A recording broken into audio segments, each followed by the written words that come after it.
नमस्कार, आप सभी का स्वागत है। बिहार की राजनीति में सियासी पारा लगातार चढ़ता हुआ दिखाई पड़ रहा है, क्योंकि पल पल कह सकते हैं कि राजनीति के तमाम समीकरण बदलते हुए दिखाई पड़ते हैं। और ये बदलाव जो है वो पॉलिटिकल लिहाज से देखा जाए तो कई पार्टियों के ऊपर भारी पड़ता हुआ दिखाई पड़ता है। अगर इन पार्टियों में से किसी एक पार्टी के ऊपर हम बात करें तो ये आरजेडी पार्टी का जिक्र यहाँ पे हम कर लेते हैं, जिनके ऊपर लगातार जो उनके नेता हैं वो यहाँ पर दबाव बनाते हुए दिखाई पड़ते हैं। पहले ही जिस तरह से हम देख रहे थे कि बिहार की राजनीति में जो आरजेडी की महिला प्रकोष्ठ की बिहार प्रदेश अध्यक्ष रही रितु जायसवाल ने एक बड़ा फैसला किया है। उन्होंने कहा है कि भाई अब हमें आरजेडी में नहीं रहना है, बल्कि अब बीजेपी का दामन थामना है। और जो जानकारी मिली है उसके मुताबिक कल वो 26 मई को यानी परसों वो बीजेपी का दामन थामती हुई दिखाई पड़ सकती हैं। बाकायदा उन्होंने एक पोस्ट लिखा है जिसके जरिए उन्होंने बताने का प्रयास किया है कि 26 मई को दोपहर 12 बजे के आसपास वो पटना में बीजेपी कार्यालय के अटल सभागार में एक कार्यक्रम आयोजित होने वाला है और वहां पर वो बीजेपी की सदस्यता ग्रहण करती हुई दिखाई पड़ेंगी। और ये कार्यक्रम काफी सादगी वाला होगा, इसमें वाहनों का काफिला नहीं होगा, ये कहना है रितु जायसवाल का। एक तरीके से बड़ा झटके के तौर पर देखा जा सकता है ये आरजेडी के लिए, क्योंकि जिस तरीके से राजद जो थी अपनी पार्टी को मजबूत करने का प्रयास कर रही थी, चुनावों में जिस तरह की स्थिति सामने आई, क्योंकि पूरी तरीके से सफाया होता हुआ दिखाई पड़ा। 23-24-25 को सीटें मिली और उसके बाद जब जो पार्टी के बड़े नेता हैं, बड़े चर्चित चेहरे हैं, वो जिस तरह से पार्टी छोड़ने का ऐलान कर रहे हैं, उससे कहीं ना कहीं आरजेडी के लिए तमाम तरह की गंभीर समस्याएं होती हुई दिखाई पड़ेगी। क्योंकि एक तो वैसे ही पार्टी हाशिए पर चल रही है और साथ में अगर इस तरह के बड़े चर्चित चेहरे अगर पार्टी को छोड़ते हैं तो जाहिर बात है कि बड़ा झटका आरजेडी के लिहाज से देखा जा सकता है। इससे पहले अगर हम बात करें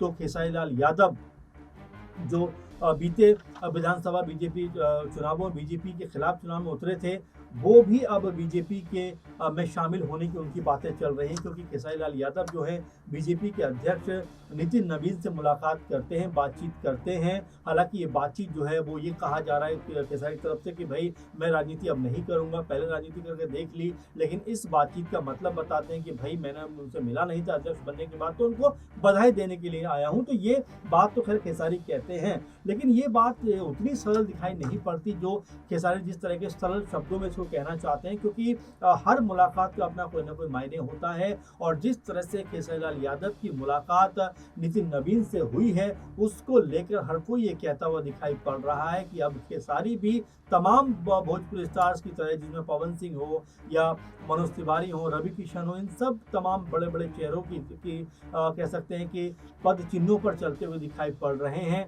और यहाँ पर हो सकता है कि वो भी जल्दी ही बीजेपी में आने का अनाउंसमेंट कर दें। इस तरह की बातें चलती हुई दिखाई पड़ रही हैं। वहीं अगर रितु जायसवाल के बारे में बात की जाए तो बहुत चर्चित चेहरा थी और कई तरह से उनके बारे में कहा जा रहा था कि जिस तरह से वो अपने आप को राजनीति में मजबूत किया है, वो बहुत ज़्यादा कह सकते हैं कि बहुत देखने वाली बात है। क्योंकि बेसिक लेवल से शुरू की थी उन्होंने, उसके बाद जिस तरह से एक अच्छे लेवल पहुंची थी और उस तरह की पॉलिटिक्स करने के बाद अब वो बीजेपी का दामन थाम रही है, तो ये कहीं ना कहीं आरजेडी के लिए मुश्किल की बात है। हालांकि अगर हम शुरुआत देखें रितु जायसवाल की, तो वो एक तरीके से जो सोनबरसा ब्लॉक में सिंह वाहिनी पंचायत की मुखिया के रूप में काम करती हुई दिखाई पड़ी थी। उसके बाद बिहार पॉलिटिक्स में मजबूत पहचान उन्होंने बनाई और इस आरजेडी से पहले वो नीतीश कुमार की पार्टी यानी जेडीयू की नेता थी और यहाँ पर भी उन्होंने अच्छी खासी पहचान बनाई। जेडीयू के बाद वो कह सकते हैं कि आरजेडी में शामिल हो जाती हैं, राष्ट्रीय जनता दल पार्टी में शामिल हो जाती हैं और यहाँ पर भी उनको कई अहम ओहदों पर काम करने का मौका मिला। आरजेडी में वो महिला प्रकोष्ठ जिनकी बिहार की प्रदेश अध्यक्ष थी, इसके साथ ही उन्हें पार्टी ने अपना प्रवक्ता भी बनाया था। ऋतु ने भी पोस्ट में कहा है कि लिखा है कि वर्तमान समय में देश अनेक चुनौतियों और संवेदनशील परिस्थितियों से गुजर रहा है। माननीय प्रधानमंत्री जी द्वारा भी ऊर्जा एवं ईंधन की बचत पर विशेष बल दिया गया है। ऐसे समय में मुझे लगता है कि अनावश्यक भीड़, लंबा काफिला एवं दिखावा उचित नहीं है। मेरे लिए राजनीति सेवा, जिम्मेदारी और विचार का माध्यम है, प्रदर्शन का नहीं। इसके अलावा ऋतु कहती हैं कि सादगी, संवेदनशीलता और जनहित के भाव के साथ ही समाज एवं राष्ट्र की सेवा पूरी निष्ठा से की जा सकती है। अतः आप सभी से मेरा विनम्र आग्रह है कि आप जहां कहीं भी हों वहीं से अपना आशीर्वाद, शुभकामनाएं एवं समर्थन प्रदान करें। यदि कार्यक्रम में आने का मन बना लिया हो तो कृपया यथासंभव सार्वजनिक परिवहन या शेयरिंग वाहन के जरिए यहाँ तक पहुंचे ताकि ईंधन की बचत की जा सके। हम सब मिलकर एक जिम्मेदार नागरिक होने का परिचय दे सकें। पटना एवं आसपास के वो साथी जो बिना अतिरिक्त ईंधन खर्च किए सहज रूप से कार्यक्रम स्थल तक पहुंच सकते हैं, वो आकर अपना स्नेह, आशीर्वाद और शुभकामनाएं दे सकते हैं। आप सभी को प्रेम, विश्वास और सहयोग सदैव मेरे लिए प्रेरणा व ऊर्जा का स्रोत बना रहेगा, ये कहना है रितु जायसवाल का। और वो इस जो ट्वीट है, जो सोशल मीडिया पोस्ट है, इसमें वो ये कहती हुई दिखाई पड़ती है कि भाई मैं बीजेपी में जा रही हूँ, लेकिन बहुत ज़्यादा शोर शराबा करने की ज़रूरत नहीं है, बहुत ज़्यादा लोगों की इकट्ठा होने की ज़रूरत भी नहीं है। बहुत सादगी से ये कार्यक्रम है क्योंकि इस समय देश के ऊपर भारी संकट है, ईंधन की बचत हमें करनी चाहिए।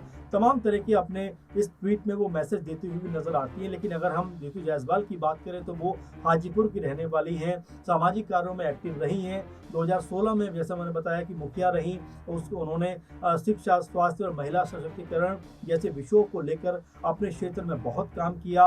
रितु 2020 में आरजेडी के टिकट पर परिहार विधानसभा सीट से चुनाव लड़ी, लेकिन हार गई। इसके बाद आरजेडी ने उन्हें 2024 में शिवहर से लोकसभा चुनाव लड़ाया और वहां भी वो हार गई। यानी कि राजनीतिक तौर पर देखा जाए तो रितु जायसवाल आरजेडी में रही तो, लोकसभा विधानसभा चुनाव लड़े तो, लेकिन वो जीत उनके नसीब नहीं हो सकी जिसकी उम्मीद लोग कर रही थी। और अब जिस तरह से 2025 में परिणाम सामने आया है, उसके बाद हो सकता है कि अब रितु जायसवाल का मन पूरी तरीके से परिवर्तित होता हुआ दिखाई पड़ा हो और वो बीजेपी में जाने का प्रयास कर रही हो। लेकिन तेजस्वी यादव के लिए वाकई में ये बड़े झटके के तौर पर देखा जा सकता है कि अगर दो बड़े चेहरे यानी केशरी लाल यादव का जिक्र हम करें, जो बड़े बड़े भाषण दिया करते थे, बीजेपी के खिलाफ खूब बयानबाजी किया करते थे, अगर वो बीजेपी नेताओं से मिलते हैं यानी बीजेपी अध्यक्ष से मुलाकात करते हैं तो इसके वाकई में कई मायने हैं। और अगर वो मुलाकात के बाद अगर बीजेपी की तरफ न रुख दिखाते हैं, और जैसा कि रितु जायसवाल को तो लगभग 25-26 तारीख को जो कार्यक्रम है उसमें कंफर्म उन्होंने कर ही दिया है कि वो बीजेपी में जा रही है, तो ये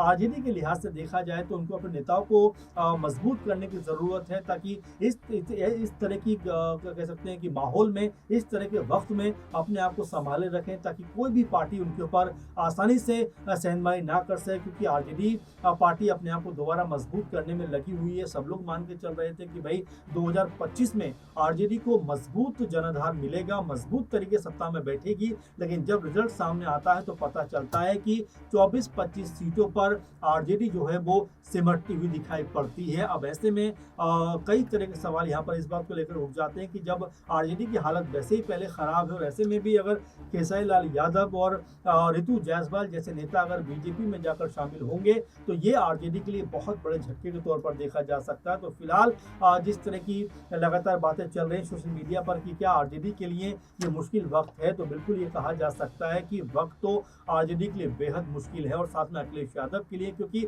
उनकी पार्टी के जिस तरह से लोग लगातार बिछड़ रहे हैं, ऐसे में उनको अपनी पार्टी, अपने नेताओं को लेकर जो है एक बेहतर माहौल में मीटिंग करनी चाहिए, बेहतर माहौल में एक बैठक करनी चाहिए ताकि कोई भी आसानी के साथ में उनका दामन छुड़ाकर किसी और दल में शामिल ना हो सके। कम से कम रितु जायसवाल और केशरी लाल यादव जैसे कद के लोग अगर दूसरी पार्टियों में शामिल होंगे तो ये बहुत बड़ा झटका आरजेडी के लिहाज से माना जा सकता है। आप इसको लेकर क्या सोचते हैं कि क्या वाकई अब यहाँ से आरजेडी की मुश्किलें और बढ़ती हुई दिखाई पड़ेंगी? क्या आपका नजरिया है? अपना कमेंट जरूर करिए और प्रोग्राम के बारे में आपकी क्या राय है आप जरूर बताइए। फिलहाल के प्रोग्राम में बस इतना ही। आप लगातार बने रहें। धन्यवाद।